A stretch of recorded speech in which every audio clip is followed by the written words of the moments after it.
Hello সবাইকে, সবাই কেমন আছো? তো অনেকদিন ধরে ভাবছিলাম যে তারাপীঠ যাব মায়ের কাছে। তো স্বপ্নও দেখছিলাম, আর যখন ভাই বলল আমি একেবারেই রাজি হয়ে গেলাম, চলো ঘুরে আসা যাক। তো শিয়ালদায় আমরা চলে এসেছি, জাস্ট টাইমে বেরিয়েছি। 12টা 20 ট্রেন হাওড়া থেকে। তো র্যাপিডও বুক করে নিয়েছিলাম, আমার ভাইয়েরা তো ট্রেনই পায়নি, আর আমরা জেনারেলে উঠে গেছিলাম। আমার ভাই কষ্ট করে বসে গেছিলো ওখানটাতে।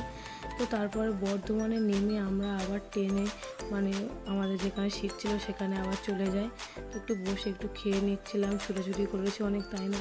3 ঘন্টা পরে আমরা পুরো রামপুরহাট স্টেশনে নেমেছি। তো ভাই আমার জন্য একটু ঘুগনি নিয়ে আসলো, তো দুজনে একটু ঘুগনি খেয়ে নিলাম। তারপর দেখছি যে ওদের ট্রেন অনেকটাই লেট। তো তারপর আমরা ভাবলাম একটু গিয়ে মন্দিরে মায়ের দর্শনও করা যাবে, এখানে স্টেশনে বসে তো কোনো লাভ নেই।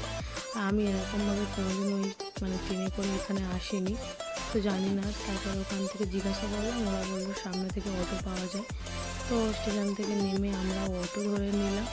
আর এদিকে দেখো মায়ের একদম গেট দেখা যাচ্ছে, 40 টাকা করে ভাড়া নিয়েছিল আমাদের এখানটা থেকে মায়ের মন্দির পর্যন্ত। তো তারপরে আমরা ওখানে মায়ের মন্দিরের কাছে ওখানে চলে আসলাম। আর এদিকে দেখো এখান থেকে অনেকটাই হেঁটে যেতে হয়। তো তারপরে ব্যাগ রেখে দিয়ে মায়ের দর্শন করলাম ফার্স্ট।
রাত্রেবেলা আমরা শ্মশানে এসেছি। আর এদিকে সেদিন হচ্ছে পূর্ণিমা ছিল, সেই জন্য কত কিছু কম দেখতে হচ্ছিলো। আর একটা সাধু বাবা তো আমাকে দেখেই নিয়েছিল, আমি তো ভয়ে পালিয়ে গেছি ওখান থেকে। কী ভয়ানক কাণ্ড, বাপরে বাপ! রাত্রেবেলা কেউ শ্মশানে যেও না। তো তারপরে আমরা এই সাইডের দিকে এসেছি, এখানে সাধক বামা খাবার সমাধি আছে। তো এখানটায় এসে একটু মোমবাতি সবাই জ্বালিয়েছিল। আর শ্মশানে তো রাত্রেবেলা অনেক কিছু হয়, তোমরা খুব ভালো করেই জানো।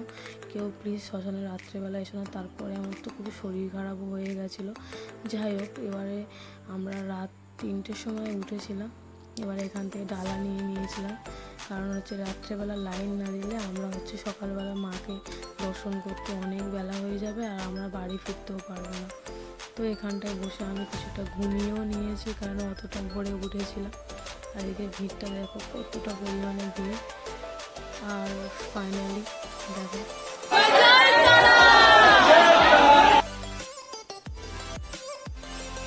অনেকটা মজা করেছি ভাই সবাই মিলে আমরা, ঠিক আছে। আমাদের পিছনে একটা টিম ছিল, ভীষণ মজা করেছে। কথা বলতে মানুষ এত কষ্ট করে যায় শুধুমাত্র মায়ের দর্শন করার জন্য, কিন্তু ভিতরে যে পান্ডাগুলো আছে মানুষকে মানুষ বলে মনে করে না, পুরো ধাক্কা মেরে পুরো বাইরে বার করে দেয়। এত বাজে ব্যবহার বলার মতো নয়। অনেকটা কষ্ট করে মাকে দর্শন করেছি। যাই হোক, কী আর করবো বলো, এখানে আমাদের তো জোর খাটালে চলবে না। তো তারপর পুজো দিয়ে মায়ের পায়ে আলতা দিয়ে তারপর আমরা শ্মশানের দিকে ফের আবার একটু আসলাম। তো এখানে শ্মশানে একটা আশ্চর্য ঘটনা যে এই দেখো এই মাটির জায়গাগুলো আছে না, এখানে আর কেউ পোড়ায় না, কিন্তু এই জায়গাগুলো পুরো আগুন ছুটছে সারাক্ষণ, ঠিক আছে। পুরো পা দিলে যেন গরম গরম একটা ফিল হচ্ছে, কিন্তু সারাক্ষণ প্রায় বৃষ্টি হচ্ছে। এই যে কারেন্টটা দেখতে পাচ্ছ, এখানেই পোড়ানো হয়। আর এই যে তান্ত্রিকটা আমাকে ডাকছিল, তো আমি গিয়েছিলাম। অনেক কিছু আমাকে বলেছে, আমি তো ভয় পেয়ে গেছিলাম। তারপরে মন্দির থেকে প্রসাদ দিচ্ছিল মায়ের, তো আমরা একটু প্রসাদ খেয়ে নিলাম সবাই মিলে, যেহেতু বেরিয়ে পড়বো। তারপরে আমরা কেমন লাগলো অবশ্যই জানিও। টাটা।